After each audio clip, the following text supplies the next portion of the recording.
So your PlayStation 5 keeps getting into sleep or rest mode on its own while you're playing games or doing something else on your console, and after that you need to start all over again. That's why in this video I'll show you how you can turn off rest mode or auto sleep mode on your PS5 console.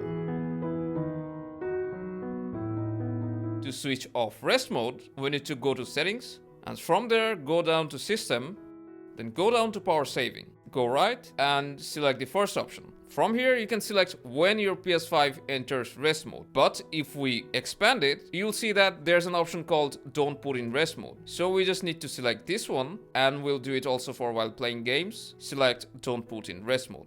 Now that we have disabled rest mode for media playback and while you're playing games, your PS5 won't go to rest mode on its own.